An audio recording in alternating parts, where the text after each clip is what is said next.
Well, Joshua, should we refer to this as the Stephen King period of your career? I I guess it is.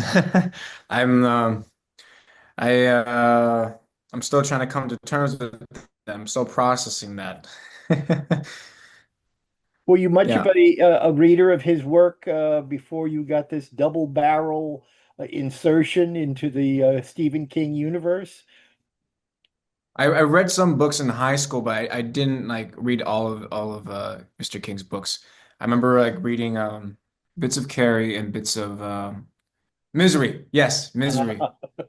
Yes. I remember reading that in high school. So yeah, I got into him when I was reading.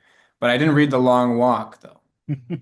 I read The Long Walk while working, but before knowing of The Long Walk, I didn't read and heard about this project beforehand.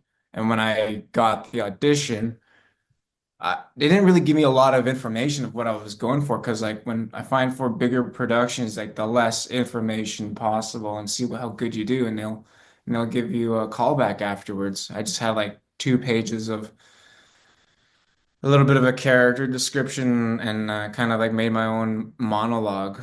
They were very open to see what I was able to bring to the table, so that giving that those two scenes and then a free monologue that I made up on spot on my own, it was uh it was very nice. And then when I heard the callback what it was for, I was like, oh my God, I gotta read this book.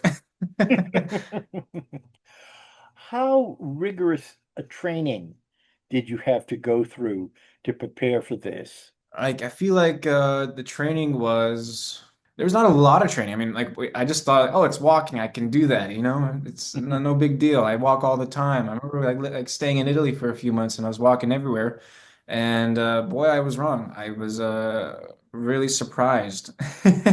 First off, you need good shoes. I didn't I thought of Vanny like, oh yeah, these shoes look cool. I'm gonna wear these. And the wardrobe, they did a fantastic job. So what they did was they sand the bottom of the soles to make it more worn and show the miles out of how much I was walking. So but each day the wardrobe was sanding things down, so I was feeling just contact from the ground, just straight blisters, uh, calluses all across my feet. It was pretty painful.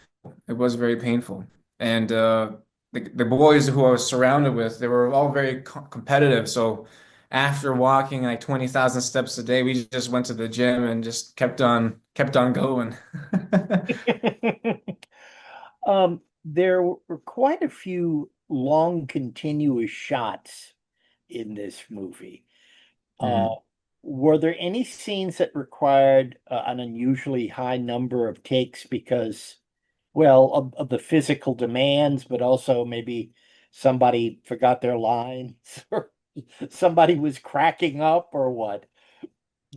Yeah, there's been some moments on set where we had to do some retakes. It would suck due to we walking in and then we're like the scene's going well, then you just hear a train popping by in the distance and you could just hear that just go over the most um the dialogue that's supposed to like what's that called?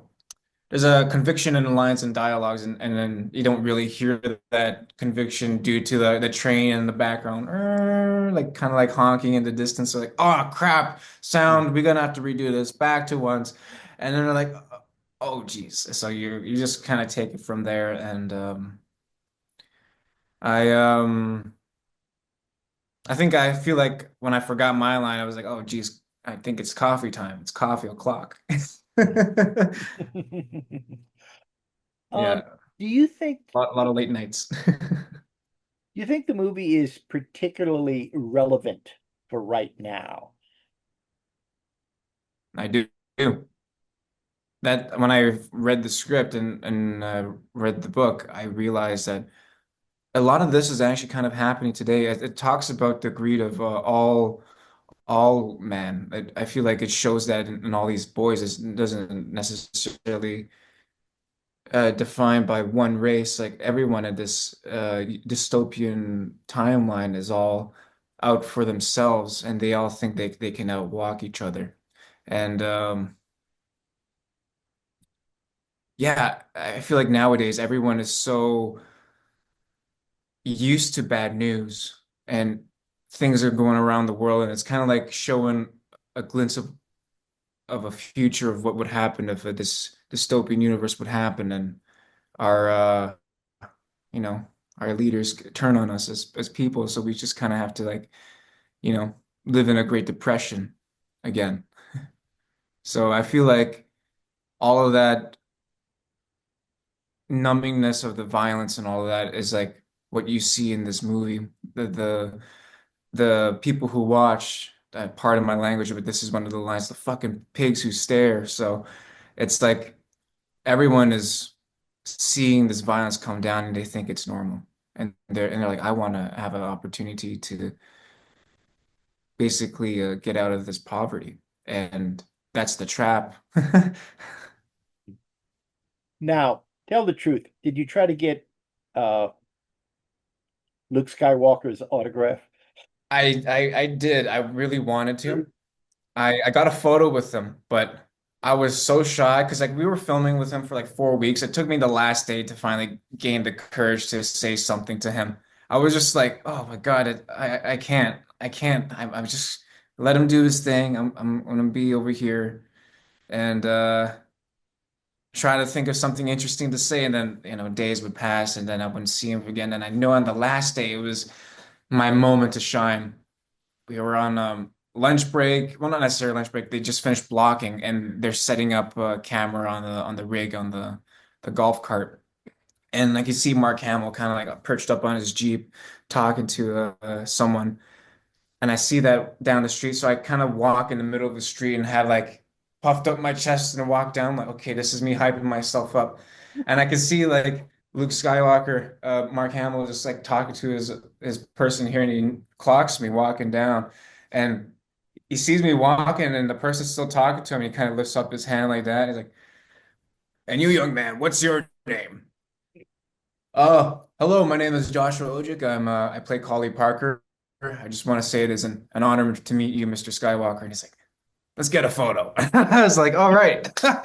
It was very, very nice meeting him. I was so shy, and when I finally got to, I don't know, see that, it was like my childhood like hero, like, oh wow, it's nice. Now, before I let you go, I have not seen Wildhood, and I understand you got a whole mantelpiece full of awards for that one. Uh, Can you tell our readers a little bit about that film? I know it's available for streaming here in the States. What should they be prepared for? Um, yeah, I think